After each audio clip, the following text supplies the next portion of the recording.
Shabbat Shalom, amados, aquí estamos nuevamente con ustedes, predicando, enseñando, construyendo el cuerpo de Mashiach desde los montes del Valle de Curacaví en Chile, su servidor Osvaldo Calderón, terminando la fiesta de Sukkot, que fue el día de ayer, los 7 días. Hoy estamos en el 8º día, que es también de convocación Kadosh, de Santa Convocación, y que también, coincidentemente, claramente como fue también el Shabbat anterior, coincidió con el Shabbat semanal. Y bueno, obviamente también nos volvemos a recordar que pueden adquirir este material de estudio, que es un resumen de la Escritura desde principio a fin, de Bereshit hasta el libro de Apocalipsis, con las palabras originales de los nombres en hebreo, mapas, ubicaciones y muchas cosas que los van a abrir mucho más el entendimiento con respecto a la historia del planeta, a la historia de los hijos de Elohim, a la historia de la formación del pueblo Kadosh o el pueblo santo que vendría siendo Israel, y claramente todo lo que implica la llegada del Rey de Reyes y Señor de Señores, el Mashiach, del pueblo de Israel, para quienes justamente hemos estado en la dispersión y que no teníamos pacto, porque habíamos sido cortados del pacto a causa de la rebeldía de nuestros padres. Y bueno, todas esas cosas y muchas otras cosas más están incluidas en este hermoso ejemplar que se llama Conociendo la Vida Eterna. Una de las cosas que ustedes tienen que saber, que pueden pedirlo absolutamente gratuita, esto no tiene ningún tipo de costo. Usted nos envía su correo electrónico aquí a nuestro canal de Facebook. Lo digo por los hermanos y los amigos que están también en el canal de YouTube. Se conectan por este medio, nos envían su correo electrónico y nosotros les enviamos por PDF este ejemplar para que podamos estudiar juntos, porque es un libro de estudio. Van a haber preguntas que hacer claramente. Hay muchas cosas que están mal interpretadas por la religión, claramente, porque opera Grecia ahí. Y obviamente nosotros entendemos hoy día que las cosas hay que volver a enseñarlas porque tienen una muy mala base. Algo que les comento, a nosotros nos ocurrió, tuvimos que partir de cero en muchas cosas, borrar muchas cosas de las que creíamos, porque literalmente las escrituras nos estaban diciendo algo totalmente diferente. Así que están invitados a que puedan accederlo y a tenerlo en su hogar, en cualquier lugar del planeta. Eso es lo más hermoso y lo más extraordinario, que esto puede ser llevado a cualquier lugar del planeta, a cualquier nación, claramente de habla hispana, para que podamos justamente estudiar juntos en el horario que a ustedes les acomode. Nosotros estamos a tiempo disponible, a tiempo completo, así que si es a las 4 de la mañana en Chile, 3 de la mañana en Chile, no va a haber ningún problema, conforme al horario que a usted le acomode y los días que a usted le acomode. Lo bendecimos a la distancia o a la cercanía, según sea, y aquí está este hermoso ejemplar, Conociendo la Vida Eterna, para que usted pueda tener un gran angular de la historia de nuestro planeta y del fin de los tiempos que estamos próximos justamente a experimentar, y estamos ya experimentando justamente los inicios de este tiempo espectacular. Bien, dicho eso, entramos al tema y a la enseñanza que hoy día vamos a tomar, y claramente está de alguna manera conectada la enseñanza con respecto a la fecha que estamos terminando, que es la fiesta de Sukkot. Yo quiero comentar algo con respecto al talit que estoy usando ya hace ya unos meses, algunas semanas, ¿no es cierto? Y algunos quizás que también están en la transmisión de YouTube están preguntándose por qué hay videos donde no sale con talit o hay videos que sí sale con talit. Ocurre que el talit siempre lo tuve. El punto era que no lo había usado en sus momentos para justamente hacer la enseñanza. Algo que claramente yo lo tenía, y se los digo sinceramente, considerado quizás casi dentro del ámbito judaico, medio judaísmo, judaizante. Y después me di cuenta, la misma escritura me estaba mostrando que realmente no es así. De hecho, esto es una prenda de vestir masculina, no es femenina, lo digo inmediatamente, porque lamentablemente estamos viendo ya la torcedura de la escritura y la torcedura de ciertos elementos que están diseñados para el varón, y hoy día lo estamos viendo con, entre comillas, algunas rabinas. Curiosamente, lo mismo que está pasando en las iglesias evangélicas, que hay pastoras, técnicamente algo que no existe en la escritura. No hay pastoras en la escritura, no hay rabinas en la escritura, y por lo tanto hay que entender que todo el servicio de la administración a la corona, al rey, operan los varones. Por eso en la tribu de Leví solamente eran varones los que se encargaban absolutamente de todo. Aseo, hacer los panes, la ordenanza de todas las cosas eran solamente varones. Ahora, si alguien está escuchando y está revisando este material que estamos en este momento transmitiendo y considera que la mujer tiene otra ubicación, no es esta. Y esa ubicación está con la casa, está con los hijos, está con la enseñanza, y sí puede ministrar mujeres también claramente. De hecho, con mi esposa sí lo hago yo. Si tenemos matrimonio, hay cosas que son femeninas, las cuales yo personalmente no me considero apto para poder ministrar. ¿Y quién lo hace? Ella. Claramente mi esposa ha sido instruida por mí, por la palabra, por el Ruach HaKodesh, y es por eso que tiene la experiencia y tiene justamente la manera de poder llevar una conversación ministerial para el ámbito femenino. Por eso se los comento de esta manera, porque la mujer no está llamada y no tiene la habilitación espiritual para poder enseñar a varones. Y eso no lo digo yo, lo dijo Rav Shaul, y es por algo que lo está diciendo. Él mismo lo dijo, que fue Eva la engañada, no fue Adán. Y por lo tanto, podemos ver, y lamentablemente ya lo estamos viendo, en muchos lugares donde la mujer quiere llevar ella el pandero, literalmente hablando.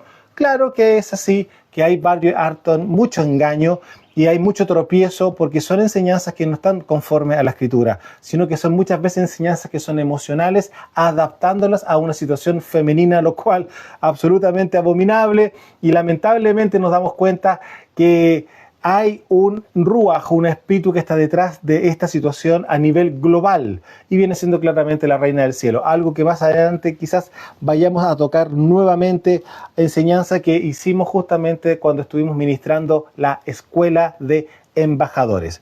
Bien, dicho eso, una gran introducción, vamos a entrar al tema de hoy, que corresponde a un nombre que lo vamos a empezar a investigar en la misma Escritura, que es el nombre de la ciudad Kadosh.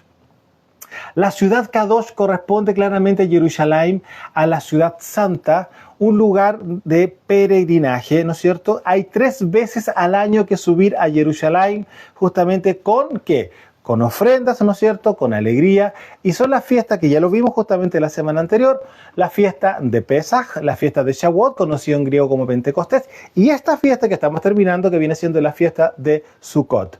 Ahora, vamos a ver qué pasa con Jerusalén, porque hay que recordar lo siguiente, las palabras que terminan con im, es un plural, ¿ya?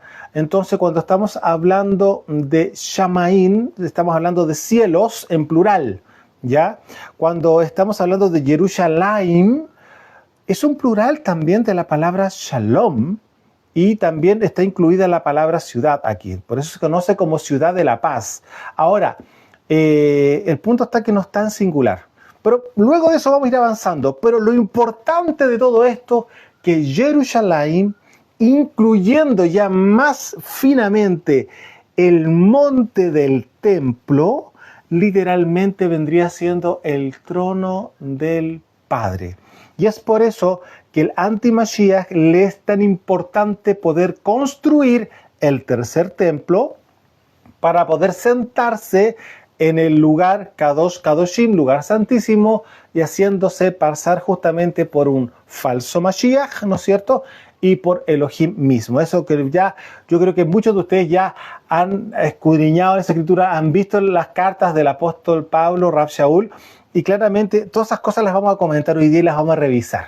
Así que vamos a irnos a Bereshit capítulo 4, verso 14, para ir viendo algunas cosas, cómo estaban en el pasado, porque hay otro nombre que también tuvo justamente Jerusalén, y hay otras personajes de la escritura que sí estuvieron involucrados con esta ciudad y que fue ancestral. Estamos hablando de la época claramente posterior al diluvio, posterior a Noé, en la época de Abraham.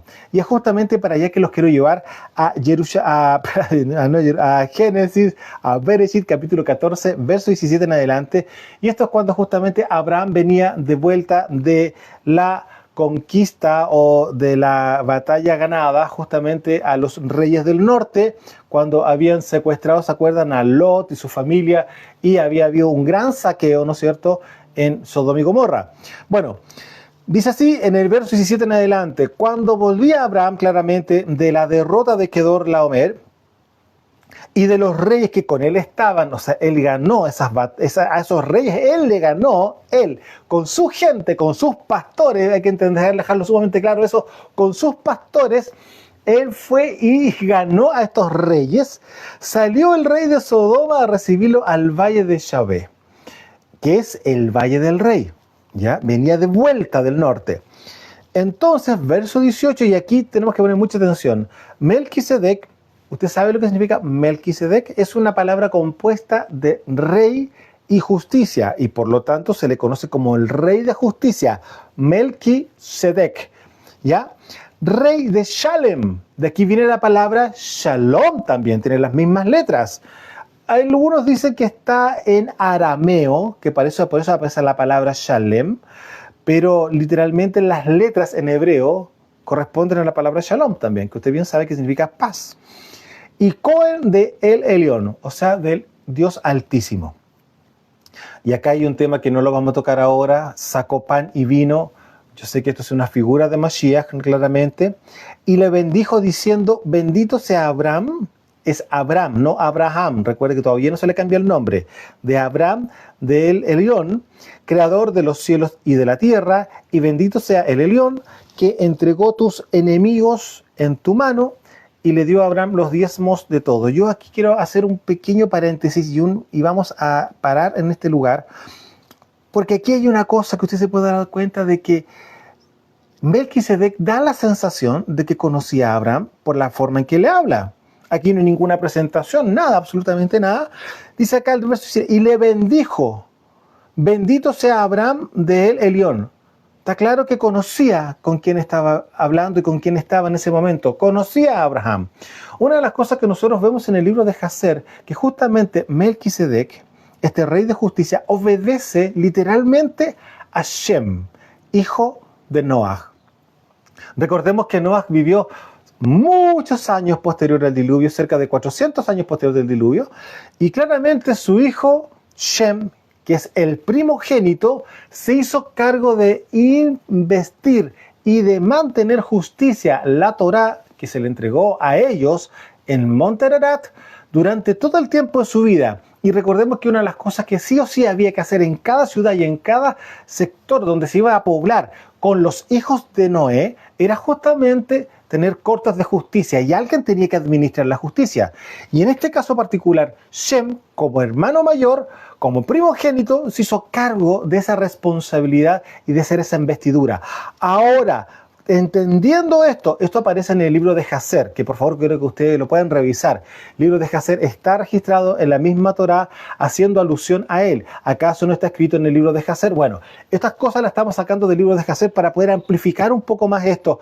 Luego veremos los comentarios que hace Rav Shaul en el libro de Hebreos, ¿no es cierto? Pero aquí Melquisedec dice claramente su nombre en hebreo, rey de justicia. ¿Y quién es el que tenía que ministrar y administrar la justicia de la época? Claramente en este caso le tocó a Shem. Y Shem estaba justamente en ese sector que era un lugar, una ciudad que ya tenía nombre de Shalom, ¿ya? Rey de Shalem, ¿ya? Rey de Shalom. Y aquí se agrega algo más que obedece a lo mismo. Cohen de El Elión era un servidor del Dios Altísimo. Entonces, ¿cabe la posibilidad que efectivamente sí estuviésemos hablando de Shem con estas dos características? Claramente, porque tenemos aquí que es una persona que era un sacerdote, mal dicho, ¿no es cierto?, en español, un Cohen, ¿no es cierto?, del Dios Altísimo. Y en este caso particular también estaba ministrando justicia. Y en este caso, él dio pan y vino en un sentido profético claramente en respecto a lo que Mashiach iba a hacer en el futuro, ¿no es cierto? Y bendijo a Abraham y le dijo, bendito sea Abraham del El Elión. La pregunta, aquí hay una relación de anterior, por supuesto que si usted se revisa el libro de Jaser se va a dar cuenta de la relación que existía entre Shem y Abraham cuando él era, entre comillas, joven en relación a esta edad. Y es por eso que vemos una cercanía en la forma del trato. Bendito sea Abraham, o sea, ya lo conocía, ¿no es cierto?, del Dios Altísimo, creador de los cielos y la tierra, y bendijo, y bendito sea el Elión, que entregó tus enemigos en tus manos y le dio a Abraham los diezmos de todos. Entonces, acá nos podemos dar cuenta que ya había una relación entre este rey de justicia, pero aquí lo que nos está llevando, lo que la escritura nos quiere llevar es al lugar físico de donde él era rey de Shalem. Ahora, seguimos avanzando en Génesis 22:1. Estamos hablando hoy día de Jerusalén, la ciudad santa, la ciudad Kadosh, que es el trono del Padre. Ahora, estas cosas, ¿por qué es tan importante entenderlas? Porque ya estamos viendo de dónde viene la raíz. Ahora, podríamos irnos mucho más atrás. Estamos hablando justamente de el paraíso. ¿Dónde cree usted que estaba ubicado el árbol de la ciencia del bien y del mal y el árbol de la vida? ¿Dónde cree usted que estaba ubicado el árbol de la vida? ¿No estaría en el corazón del territorio de Edén, a lo que nosotros conocemos como el paraíso? Bueno, lo dejo ahí para que usted lo vaya meditando, porque nada es casualidad, todo obedece a un diseño, a un plan eterno, el cual no tiene variación.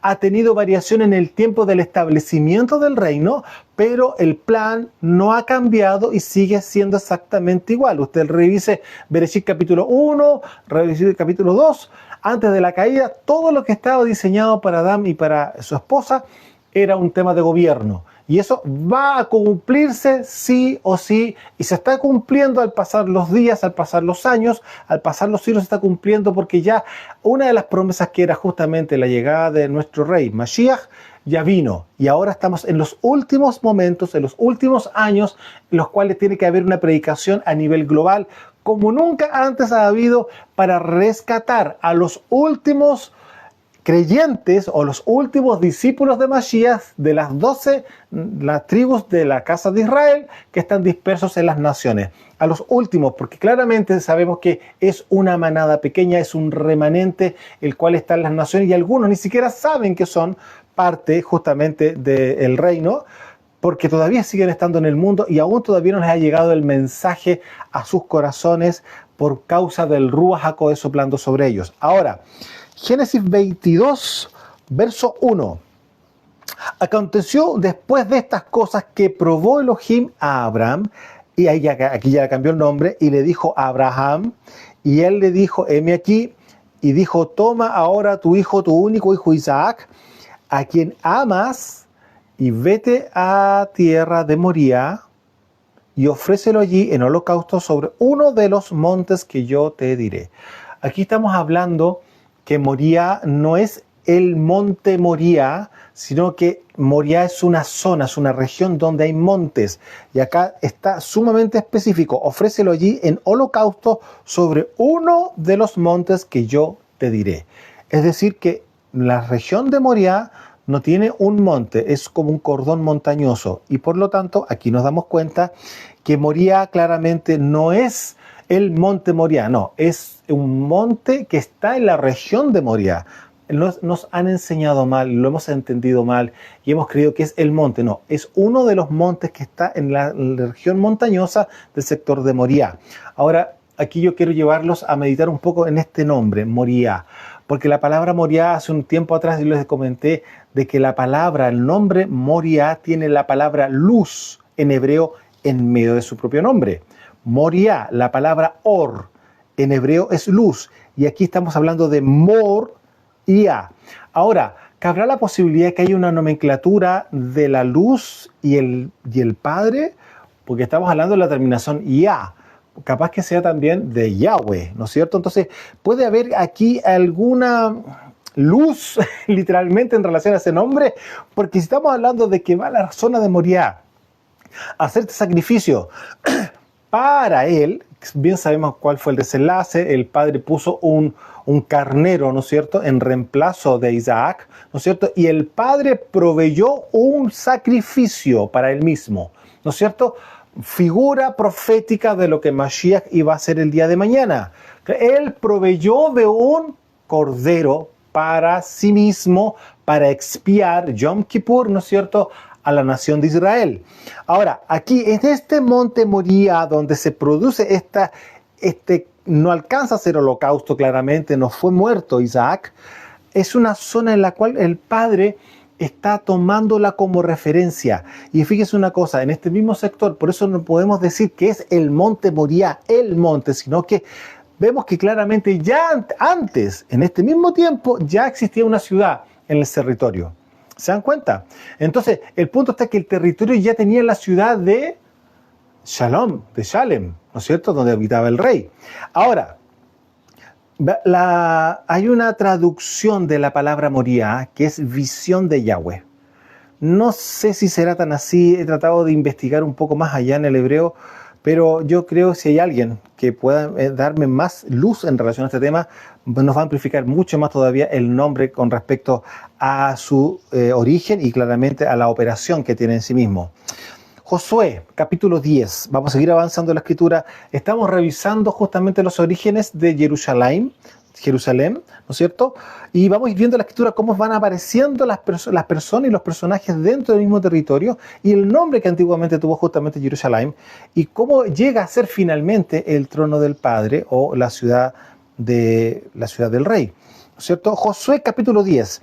Estamos hablando de la conquista del territorio de Canaán, ¿no es cierto? Y aquí aparece en el verso 1 cuando Adoni-Sedec, rey de Jerusalén, aparece por primera vez el nombre completo, Jerusalén.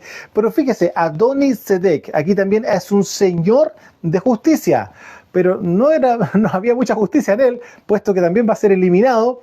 Rey de Jerusalén oyó que Josué había tomado a Jai y que la había asolado, como había hecho a Jericó y a su rey, y así hizo a Jai y a su rey, y que los moradores de Gabaón habían hecho shalom con los israelitas y que estaban entre ellos.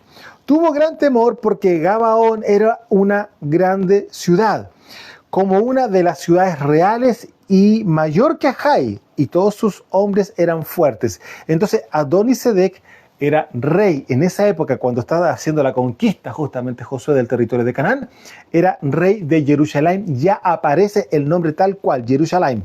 Ahora, seguimos avanzando en Josué capítulo 18, mire el verso 28.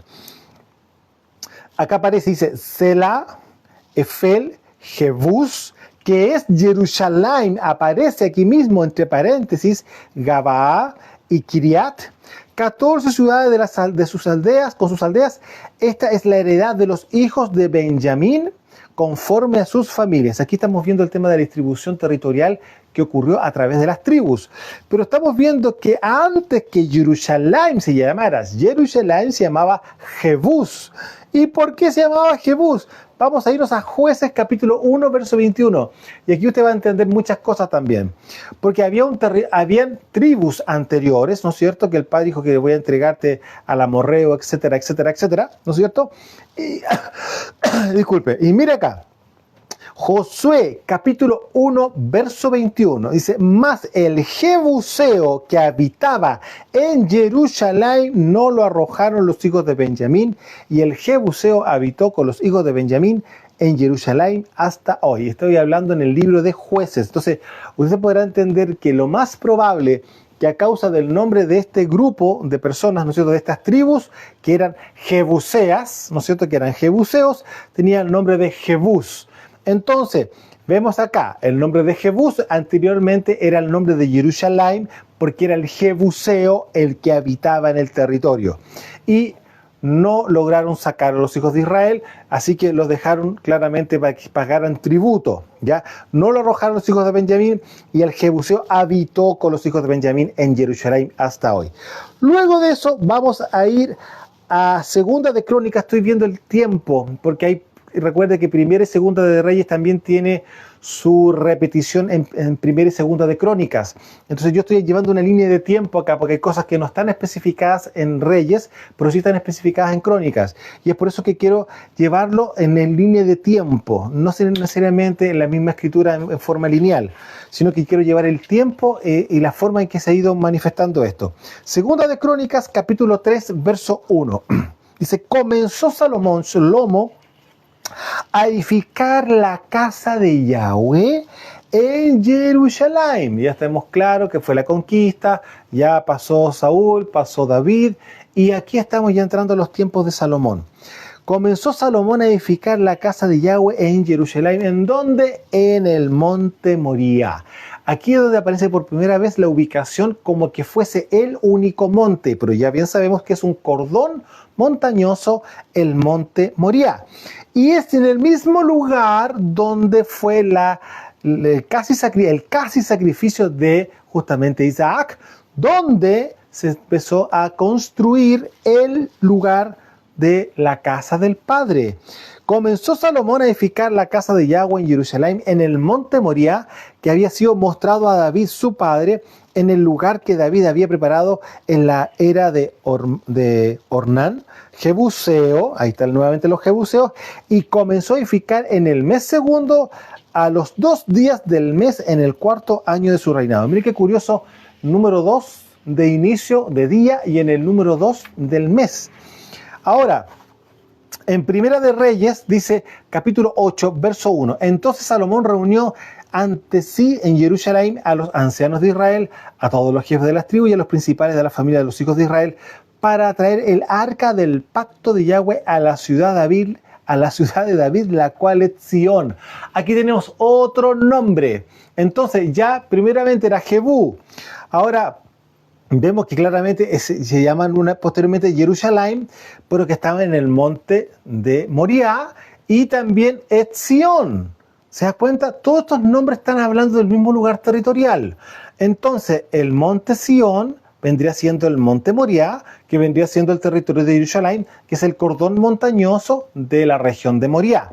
Entonces Salomón reunió ante sí en Jerusalén a los ancianos de Israel, a todos los jefes de las tribus y a los principales de la familia de los hijos de Israel, para traer el arca del pacto de Yahweh a la ciudad de David, la cual es Sión. Entonces, aquí estoy mostrando, primero hizo el templo todo, y luego tenía que traer justamente de Shiloh, ahí estaba puesto el tabernáculo, de ahí hizo traer el arca justamente a la ciudad de David, es decir, para llevarlo al templo. Pero fíjense una cosa, dice claramente que es la ciudad de David, la cual es Sión. Entonces, Sión también se nos enseñó que era como allá en lo celestial, que era como algo místico, como que era celestial, no era acá abajo en la tierra, no. Estamos viendo Monte Moriah, donde se construye justamente el templo para el Padre, la casa del Padre. Luego vemos que la ciudad de David, que viene siendo justamente Jerusalén, también se le conoce como Sión. Estamos hablando del mismo lugar. Pero resulta que también antiguamente se llamaba Salem, con justamente Melquisedec. Ahora, en Primera de Reyes, capítulo 11, verso 30 en adelante. Y aquí lo quiero llevar justamente al momento que posterior de Salomón se quiebra el reino en dos. En la casa del norte, casa de Israel, la casa del sur, que corresponde a la casa de Judá, juntamente con Benjamín, que son las dos tribus que quedaron aparte. Primera de Reyes, capítulo 11, verso 30. Y tomando Ahijah, que así es el nombre del profeta, Ahijah, la capa nueva que tenía sobre sí, la rompió en 12 pedazos. Y dijo a Jeroboam, toma para ti los 10 pedazos, porque así ha dicho Yahweh Elohim de Israel. He aquí que yo rompo el reino de la mano de Salomón. Y a ti te daré 10 tribus, y él tendrá 2 tribus por amor a David mi siervo, y por amor a Jerusalén, ciudad que yo he elegido de todas las tribus de Israel. Ahora, bajemos al verso 36. Estamos en Primera de Reyes capítulo 11. Ahora bajamos al verso 36. Dice, hablando con respecto a las generaciones y a las descendencias de Salomón, con respecto a su hijo Jeroboam. Ya, porque aquí estamos viendo, Roboam, porque Jeroboam era en el norte, en la casa de Israel, y Roboam, que es el hijo de Salomón, queda en la casa del sur, dice, y a su hijo daré 2 tribus para que mi siervo David tenga lámpara todos los días delante de mí en Jerusalén, ciudad que yo me elegí para poner en ella mi nombre. ¿Se pueden dar cuenta cómo aquí ya va tomando carácter el territorio? El territorio en el pasado sí, todo bien, pero aquí el Padre elige el lugar para él depositar su nombre ahí. Salmo 48, 1. Miren lo que dice David con respecto a todo lo que estamos ahora estudiando. Salmo 48, 1. Grande es Yahweh y digno de ser en gran manera alabado en la ciudad de nuestro Elohim en su monte Kadosh. Entonces, ¿cuál vendría siendo el monte Kadosh, amados? El monte Zion. ¿Y el monte Zion, cuál es el nombre anterior? El monte Moriah. Estamos hablando del mismo lugar, ¿no es cierto? Ahora, dice, verso 2, hermosa provincia, el gozo de toda la tierra es el monte Zion, ya sabe cuál es, ¿no es cierto? Escuche que es muy interesante esto, a los lados del norte, la ciudad del gran rey. Aquí hay elementos que luego los vamos a revisar y ustedes dicen, pero mira, aquí está también. Exactamente. Voy a leerle el Salmo 48 nuevamente, el verso 1 y el verso 2. Grande es Yahweh y digno de ser en gran manera alabado en la ciudad de nuestro Elohim, en su monte Kadosh. Hermosa provincia, el gozo de toda la tierra es el monte de Zion, a los lados del norte, la ciudad del gran rey. Aquí estamos viendo elementos nuevamente clarísimos. ¿Cuál es el monte santo? El monte Kadosh, el monte Zion. ¿Y qué es el monte Zion? El monte Moriah, donde se construyó la casa del Padre, que vendría siendo el templo, ¿no es cierto? Ahora, Malaquías, capítulo 1, verso 14. Mire lo que dice Malaquías. Estamos hablando ya en el final del Tanaj, ¿no es cierto? Del Antiguo Pacto. Capítulo 1, verso 14. Maldito el que engaña y el que, teniendo machos en su rebaño, promete y sacrifica a Yahweh lo dañado. Porque, escuche muy bien y atento a esto, porque yo soy gran rey, dice Yahweh Sebaot, y mi nombre es temible entre las naciones. Entonces, él se está autodenominando el gran rey. Porque yo soy gran rey, dice Yahweh Sebaot, y mi nombre es temible entre las naciones. Y resulta que estábamos recién viendo en el Salmo 48, que aquí dice claramente el monte de Sión, a los lados del norte, la ciudad del gran rey. ¿Y quién es el gran rey? Yahweh Elohim Sebaot. Ahora, miren Isaías 66, capítulo 1.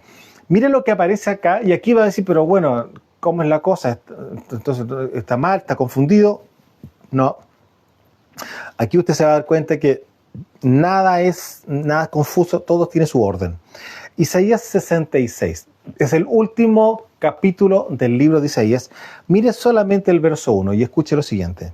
Yahweh dijo así: el cielo es mi trono y la tierra estrado de mis pies. ¿Dónde está la casa que me habréis de edificar y dónde está el lugar de mi reposo? Entonces la pregunta es la siguiente: si estamos entendiendo que el lugar territorial acá abajo en la tierra es Jerusalén y ahí está el trono del Padre, ¿cómo él dice de que el cielo es su trono? Porque el trono celestial claramente está allá, pero acá abajo hay un trono terrenal, porque físicamente él va a gobernar acá abajo en la tierra. Conocemos y entendemos que el planeta Tierra, y eso es una de las cosas que justamente ministramos cuando estamos enseñando el libro, que ya les acabo de mostrar, ¿no es cierto? Enseñamos y mostramos claramente cuál es la visión espiritual que el Padre tiene en su corazón con respecto al planeta Tierra, cuál fue el diseño, para qué la hizo, para qué formó justamente a sus hijos sobre este planeta, a sus hijos, no los hijos de la serpiente, usted bien lo sabe, a sus hijos, ¿para qué? Para que gobernaran. Y posterior a este semillero de reyes y Kohanim que iban a estar en este planeta, de aquí se iba a distribuir en todos los planetas que están en el universo, y que son cientos de miles de millones. Y es por eso que la vida eterna es fundamental para poder operar en esa dimensión. Y ese es el diseño original, el plan original, el plan eterno que el Padre tiene. Ahora, cuando logramos entender esto, quizás abrir la mente a algo que quizás muchos no lo logran ni siquiera dimensionar, porque dicen, no, ¿dónde está escrito eso? Es cosa leer la Escritura y ver cuáles son los propósitos que el Padre ha tenido desde siempre. Y es por eso que usted, cuando lee la Escritura con revelación, con entendimiento, tal cual como aparece en Lucas 24, cuando Mashiach les abre el entendimiento para que puedan entender el Tanaj, usted va a entender cuáles son los propósitos eternos que el Padre siempre ha tenido, el plan eterno, el cual no ha cambiado y no va a cambiar hasta que todo sea cumplido. Ahora, dice acá, el cielo es mi trono, claramente, porque tenemos justamente el reino celestial, pero acá abajo hay un reino terrenal, y acá abajo sí también, sí o sí, hay trono. Ahora, Isaías 14, miren lo que pasa con el enemigo. Miren lo que pasa con el enemigo. En Isaías 14, ¿por qué te lo llevo a esto? Porque el anti-Mashiach va a querer tener un lugar en Jerusalén, un lugar donde se pueda él centrar haciéndose pasar por Elohim. Y eso ya lo vamos a ver más adelante, usted ya lo ha tenido que revisar en las cartas del apóstol Pablo, pero es por eso que le quiero llevar el caminito de dónde nacen todas estas cosas y por qué hoy día es tan importante Jerusalén y por qué siempre ha sido tan importante Jerusalén. Entonces, Isaías 14, verso 12. ¿Cómo caíste del cielo, oh lucero? O también en otra versión aparece la palabra literal Lucifer, ¿no es cierto? Hijo de la mañana. Cortado fuiste por tierra, tú que debilitabas a las naciones, tú que decías en tu corazón, escuche muy bien esto, subiré al cielo, en lo alto, por encima de las estrellas de Yahweh levantaré mi trono. En el monte del testimonio me sentaré. ¿Cuál va diciendo el monte del testimonio? Monte Kadosh, Monte Moriah, Jerusalén. ¿Ya? Y escuchen esto, a los lados del norte. Está repitiendo exactamente lo mismo que vemos en el Salmo 48. Se puede dar cuenta que esto, pues hay que entenderlo, porque es impresionante, la escritura lo habla absolutamente todo. Sobre las alturas de las nubes subiré y seré semejante a El Shaddai, al Altísimo. Mas tú, derribado, eres hasta el Sheol, a los lados del abismo. Entonces se puede dar cuenta que aquí ya el enemigo, él ha querido estar sentado en ese lugar, en el lugar, y ojo, y lo quiere hacer más alto que el Padre. Vuelvo a leer acá. Subiré al cielo en lo alto, por encima de las estrellas de Yahweh, levantaré mi trono. Y en el monte del testimonio me sentaré a los lados del norte. ¿Qué es lo que dice el Salmo 48?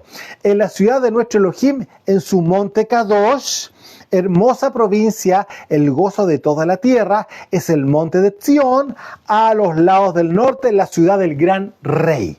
¿Se puede dar cuenta? Eso es lo que él quiere hacer, quiere robar. ¿Qué fue lo que dijo Mashiach? El enemigo sino que viene a robar, matar y destruir. ¿Y qué es lo que quiere? Robarse el lugar de gobierno mundial. Eso, ¿acaso usted no se ha dado cuenta de lo que pasó con Mitzrayim, o sea, con Egipto, lo que pasó después con Babilonia, con todos los imperios que gobernaron el planeta? ¿Qué fue lo que pasó con Alejandro Magno? Estamos hablando justamente de los griegos, conquistaron todo el planeta y eso era el deseo, conquistar, y ellos, hacerse ellos un nombre, por decirlo de alguna forma, para ellos enriquecerse y para ellos engrandecerse. Tanto así que se querían dioses, y usted bien lo sabe. Entonces, ¿esto de dónde viene? Justamente de la simiente de la serpiente, que vino justamente a querer robarse y gobernar sobre este planeta, donde es para la reproducción de hijos de Elohim, que son Kadoshim, son santos, y claramente son Sadik, son justos. ¿Para qué? Para poder llevarnos justamente a los otros mundos del día de mañana, para poder establecer no colonias, sino que justamente una seguidilla de reinos, justamente con la capital, por decirlo de alguna forma, aquí, en este planeta, sí, gobernado desde el cielo, por acá, en este planeta desde Jerusalén. Por eso esto es tan importante que usted lo pueda entender, por eso es tan delicado todo lo que está pasando en este tiempo justamente allá en Medio Oriente, cerca de nuestro hogar, pero entendiendo también de que esto es parte del plan del Padre para que nuestra nación, que aún todavía no ha reconocido a Yeshua como Mashiach, venga a hacer Teshuvah y justamente se haga reconciliación entre ellos y el Padre. Ahora, vuelvo a leer para ir cerrando este capítulo. Isaías 14, 12. ¿Cómo caíste del cielo, oh lucero, Lucifer, hijo de la mañana? Cortado fuiste por tierra, tú que debilitabas a las naciones, tú que decías en tu corazón, subiré al cielo en lo alto, por encima de las estrellas de Yahweh levantaré mi trono, y en el monte del testimonio me sentaré a los lados del norte. Sobre las alturas de las nubes subiré y seré semejante a El Shaddai, al Altísimo. Mas tú derribado eres hasta el Sheol, a los lados del abismo. Y aquí vamos a entrar ahora a lo que Mashiach nos habla. Mateo capítulo 5, verso 33. Y escuchen muy bien esto. Además, aquí recordemos que esto viene siendo a lo que se le conoce como el Sermón del Monte, las bienaventuranzas, etcétera, etcétera, ¿no es cierto? Ya. Bueno, escuchen muy bien esto. Mateo capítulo 5, verso, mire, 33, la edad de Mashiach. Además, han oído que fue dicho a los antiguos: no perjurarás, sino que cumplirás a la don tus juramentos. Pero yo les digo, no juren en ninguna manera, ni por el cielo, porque es el trono de Yahweh, ni por la tierra, que es el estrado de sus pies, ni por Jerusalén, porque es la ciudad del gran rey. Usted se puede dar cuenta que Mashiach está acá haciendo citas de justamente de Isaías 66 y del Salmo 48 en el mismo pasaje. ¿Se da cuenta? No pueden jurar ni por el cielo, ni por la tierra, ni por Jerusalén. ¿Y por qué? Porque ya lo sabemos, es la ciudad del gran rey. Ahora, seguimos en Mateo, pero vamos a irnos a Mateo 24, verso 15 en adelante. Y mire lo siguiente: por tanto, cuando veáis en el lugar Kadosh la abominación desoladora de la que habló el profeta Daniel, el que le entienda, lo dice justamente el mismo Mashiach, entonces los que estén en Judea huyan a los montes, el que esté en la azotea no descienda para tomar algo de su casa, y el que esté en el campo no vuelva atrás para tomar su capa. Mas ay de las que estén en cinta y las que críen en aquellos días. Oren para que su huida no sea en invierno ni en Shabbat, porque habrá entonces gran tribulación, cual no la ha habido desde el principio del mundo hasta ahora, ni la habrá. Amados, ¿se puede dar cuenta que esto es sumamente delicado lo que se viene? Y si aquellos días no fuesen acortados, nadie sería salvo. Pero por causa de los escogidos, aquellos días serán acortados. Entonces, si alguno le dijeren, miren, aquí está el Mashiach, o miren, está allí, no lo crean, porque se levantarán falsos mesías y falsos profetas y harán grandes señales y prodigios de tal manera que engañarán, si fuere posible, aún a los escogidos. Esto que está aquí profetizando nuestro rey Yahshua HaMashiach es la venida y la manifestación del hijo de pecado o del anti-Mashiach. Y es por eso que va a venir gran persecución, porque miren, oren para que su huida no sea en invierno ni en Shabbat, porque habrá entonces gran tribulación. Esa es la persecución que va a ser justamente el anti-Mashiach a los escogidos, a los Kadoshim del Padre. Ahora, esto aquí Mashiach nos está dando una señal no menor. Nos está hablando del libro de Daniel. Entonces el punto es lo siguiente, y esto ya lo hemos ministrado anteriormente. Los libros proféticos o bien las profecías no necesariamente tienen un solo cumplimiento. Hay profecías que tienen doble cumplimiento. Y esta profecía que se está viendo acá como que nunca ha ocurrido y que va a ocurrir, que muchos pensarían que es así, no es así. Es la segunda lectura o el segundo cumplimiento de la misma profecía de Daniel.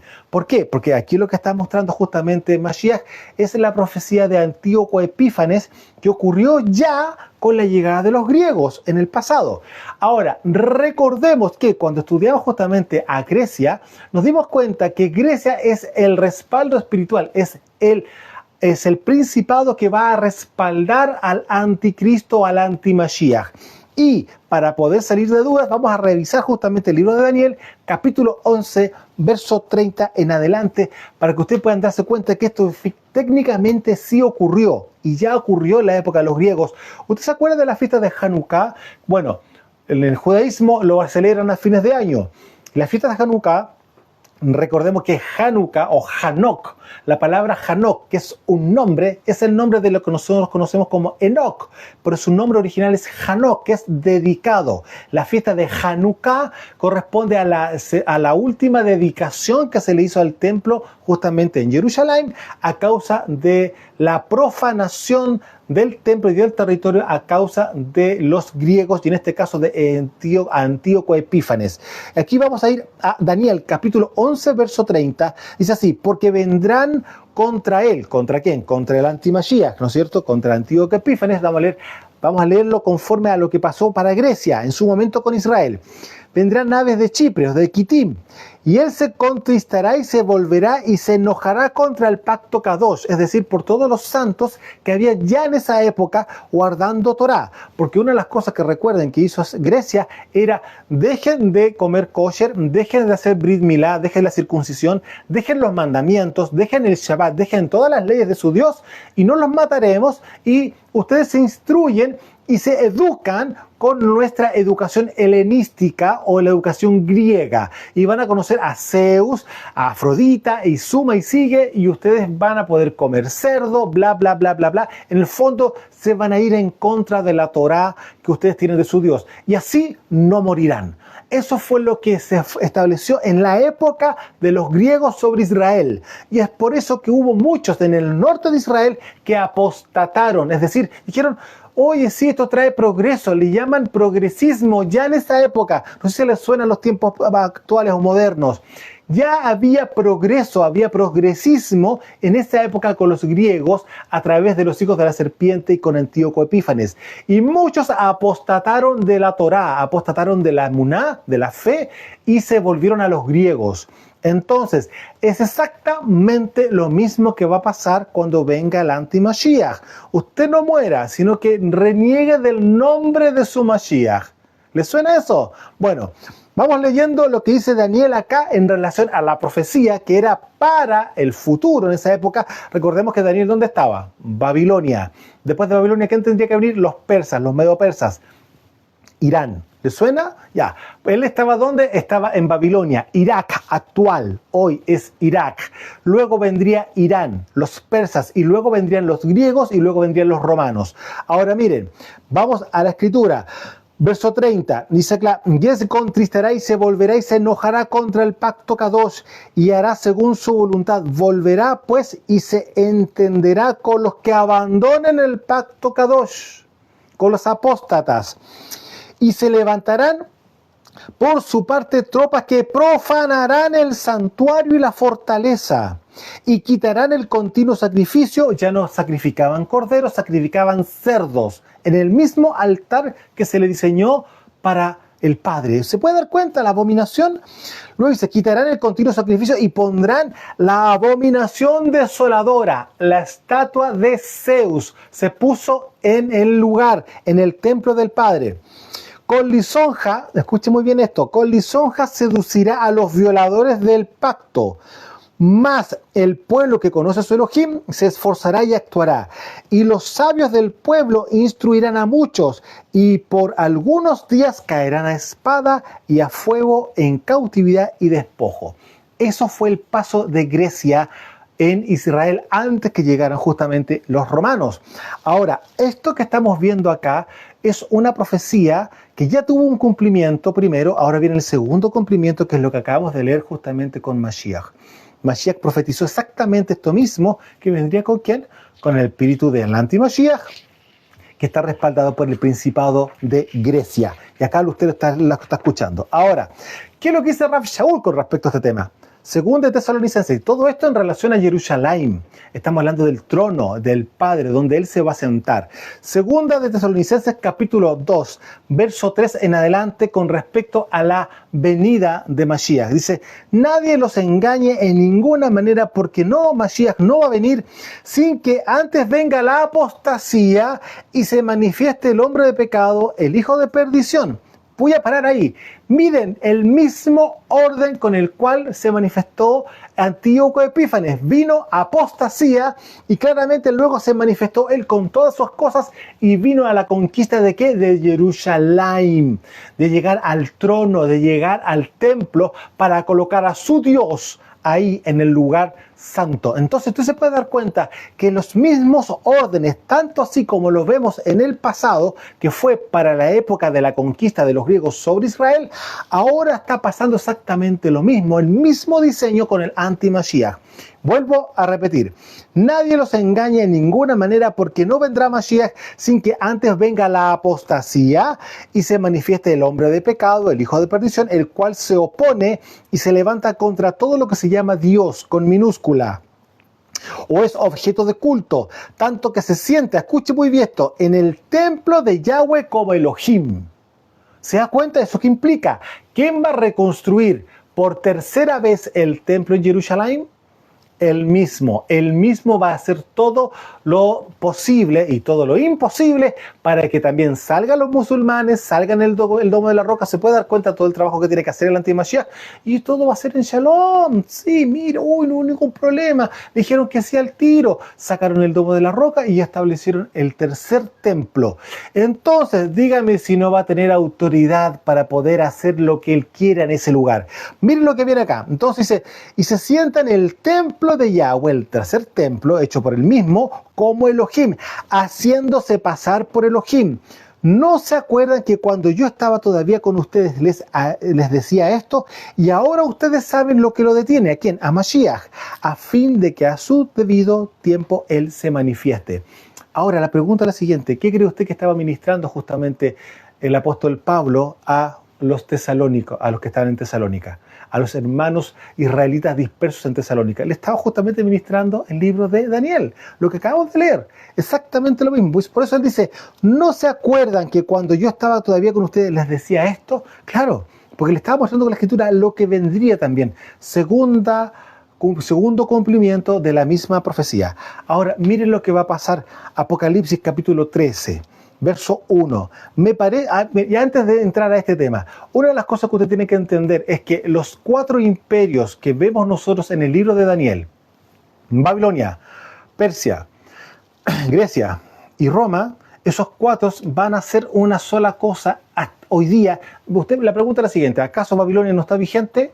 Está vigente. ¿Grecia no está vigente? Espiritualmente sí. Todos estos reinados físicos que hubo en el pasado, sí o sí, los principados siguen estando vigentes. ¿Por qué? Porque no se han sido derrotados los principados de las tinieblas. Siguen estando vigentes. Por lo tanto, el mismo espíritu sigue operando y va a operar claramente en conjunto. Escuche muy bien esto. En conjunto con el anti-Mashiach para lograr conquistar Jerusalén. Que estamos hablando de eso. Ahora, ¿se acuerdan de ustedes de los animales? Porque eso aparece en Daniel 7. Los animales de las bestias que representa cada uno de estos imperios mundiales. ¿Se acuerdan de lo que era Babilonia? Era un león con alas. ¿Se acuerda? Ya. Luego los medo-persas, ¿no es cierto? Eran un oso que tenía un lado caído y estaba comiendo unas costillas, ¿se acuerda? Luego Grecia era un leopardo con alas y con 4 cabezas, porque eso representaba el gobierno justamente de Alejandro Magno, el cual fue dividido en sus 4 amigos, colegas, ¿no es cierto?, colaboradores, de los cuales uno de ellos era justamente la línea de Antíoco Epífanes, y el reino de Grecia por Alejandro Magno fue dividido en 4, y es por eso que aparecen 4 cabezas ahí. Y luego de eso, ¿qué es lo que vemos? Una bestia diferente al resto en el libro de Daniel, capítulo 7, que es distinta al resto, no tenía una forma definida, tenía cuernos, etcétera, etcétera. ¡Qué curioso! Lo mismo que vemos acá, nuevamente en Apocalipsis. ¿Por qué quiero mostrarle esto? Porque resulta que entendemos que sí o sí los imperios espirituales que estamos hablando con respecto a los principados que operaron en el pasado van a estar confabulados y van a estar todos concentrados para la llegada justamente del anti-Mashiach. Miren lo que dice acá. Apocalipsis capítulo 13 verso 1. Me paré sobre la arena del mar y vi subir del mar una bestia que tenía 7 cabezas. Aquí estamos hablando de una bestia que es más grande, ¿no es cierto? Las 7 cabezas son 7 montes o también son 7 imperios. Luego vamos a revisar eso ya lo ministramos antiguamente, pero voy a revisarlo después. Y 10 cuernos, y en sus cuernos 10 diademas. Eso que implica que los cuernos corresponden a reyes, son 10 reyes. Y sobre sus cabezas un nombre blasfemo. Verso 2. Y la bestia que vi era semejante a un leopardo, y sus pies como de oso, y su boca como boca de león. Qué curioso, los mismos rasgos que tenían justamente que los imperios anteriores. Babilonia, los medo-persas y claramente Grecia. Aquí vemos claramente exactamente lo mismo. Semejante a un leopardo, sus pies como oso y su boca como león. Y el dragón le dio su poder y su trono y grande autoridad. También se le dio la boca que hablara grandes cosas y blasfemias. Ahí está el anti-Mashiach. Y se le dio autoridad para actuar 42 meses, 3 años y medio. Y abrió su boca en blasfemia contra Yahweh para blasfemar de su nombre, de su Shejinah, es decir, su gloria, y de los que moran en los cielos. Y se le permitió hacer guerra contra los Kadoshim y vencerlos. Qué curioso, lo mismo que se ve en el libro de Daniel que ocurrió con la época de los griegos. Exactamente lo mismo. También se le dio autoridad sobre toda tribu, pueblo, lengua y nación. Y la adoraron. Eso implica postrarse delante de la imagen. Adorar es postrarse. Alabar es cantarle. Exaltarlo con voz, con palabras. La adoración es físicamente el cuerpo al piso. ¿Ya? Dice acá. Y la adoraron, escuchen muy bien, todos los moradores de la tierra cuyos nombres no estaban escritos en el libro de la vida del Cordero, que fue inmolado desde el principio del mundo. Si alguno tiene oído para oír esto, por favor, óigalo. Entonces, se puede dar cuenta, sí, efectivamente, acá vemos que va a haber guerra contra los santos, sí, hay persecución, y aquí justamente Mashiach también lo mostró. Para que no oren, para que no sean Shabbat, ese día en que el anti-Mashiach venga a colocar la imagen de la bestia en el templo, en el lugar santo, que es el tercer templo. Ahora, rápidamente para ir finalizando, Jeremías capítulo 3, verso 16.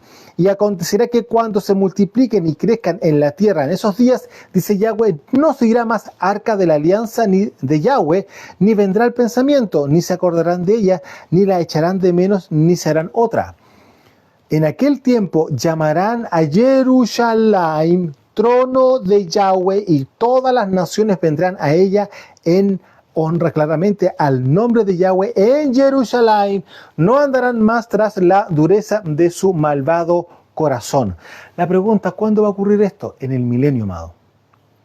Jeremías está mostrando lo que va a ocurrir en el milenio. Nadie se va a estar acordando del arca, ni nada de las cosas del pasado. ¿Por qué? Porque ahora nosotros vamos a ser el arca donde va a habitar justamente la Torah por siempre, y hemos sido ya vivificados a causa del Ruach de nuestro Mashiach. Entonces acá se puede dar cuenta que ya se le está llamando en Jeremías, está diciendo claramente que a Jerusalén se la va a llevar como trono de Yahweh, y todas las naciones vendrán a ella a honrar el nombre del Padre. Isaías capítulo 9. Hablamos que Jerusalén, ¿no es cierto?, es ciudad de paz. Isaías capítulo 9, verso 6. Porque un niño nos es nacido, hijo nos es dado. ¿Y qué viene siendo que sea un hijo? El que cumple con Torah. Ahí está Mashiach, ¿no es cierto? Hijo de Elohim, el que cumple con Torah.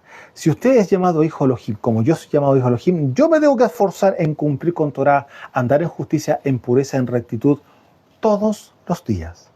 Ser luz en medio de las tinieblas. Y el principado sobre su hombro, y se llamará su nombre admirable consejero, Elohim fuerte, Padre de la eternidad, príncipe de paz, príncipe de Shalom, Sar Shalom. Entonces usted creerá que ¿dónde va a habitar justamente el principal del Shalom? En Jerusalén, claramente. Entonces, por eso también tenemos justamente el nombre de la ciudad de la paz. ¿Por qué? Porque es ahí donde el príncipe de paz va a habitar. Ahora, esto lo vimos la semana pasada también en Zacarías 14, verso 16. Y todos los que sobrevivieren de las naciones que vinieron contra Jerusalén subirán de año en año para adorar al rey, para postrarse a los pies, y a Yahweh Sebaot, y celebrará la fiesta de Sukkot, que es lo que acabamos de ver justamente esta semana. Y acontecerá que los de las familias de la tierra que no subieran a Jerusalén para adorar al rey Yahweh Sebaot, es decir, en su trono, no vendrá sobre ellos lluvia. Esto lo vimos la semana pasada, es un poco más largo, pero estoy mostrando solamente este tema con respecto al tema del trono. Y para ir finalizando, ¿qué es lo que dice claramente Isaías 66? Todo esto es para llevarnos a entender que Jerusalén, en el lugar donde está puesto el monte, donde es el monte Moriah, donde se edificó en el pasado justamente la casa del Padre, es el lugar del trono del Padre acá abajo en la tierra, porque hay un trono en los cielos, indiscutible, por acá abajo también hay otro. Y ese trono lo va a gobernar y lo va a vivir y lo va a experimentar justamente nuestro rey. Ahora dice Isaías 66, para ir finalizando, verso 22. Porque como los cielos nuevos y la nueva tierra que yo hago permanecerán delante de mí, dice Yahweh, así permanecerá vuestra descendencia y vuestro nombre, oh Israel. Y de Rosh Hodesh en Rosh Hodesh y de Shabbat en Shabbat vendrán todos los vivientes a adorar delante de mí, dijo Yahweh. La pregunta es la siguiente: ¿en qué lugar? En Jerusalén. ¿Y a quién vamos a adorar? Al rey que va a estar sentado en su trono. Amados, espero que haya sido de luz lo que hoy día hemos ministrado y para que puedan entender lo importante y lo grande que viene siendo justamente Jerusalén, ciudad de las paces, podría decirse, ¿no es cierto? Porque va a haber paz en todas las áreas de la vida, por eso es una ciudad tan importante y será tan importante, como les decía en el principio, ¿será que en ese lugar estaba literalmente el árbol de la vida, en ese mismo territorio? No por casualidad dice que claramente de Zion, es decir, de Jerusalén, va a salir la Torá a todas las naciones. Y la pregunta es la siguiente: ¿de dónde se emana la vida? ¿De dónde se emana la sangre en el cuerpo humano? En el corazón, ¿no es cierto? Entonces, de todas las cosas guardadas, guarda tu corazón, porque de él emana la vida. Y el corazón del planeta es Jerusalén, de donde emana la vida, que es la Torá de nuestro Padre bendito. Amén y amén. Un abrazo desde los montes del Valle de Curacaví en Chile. Su servidor, Osvaldo Calderón. Shalom.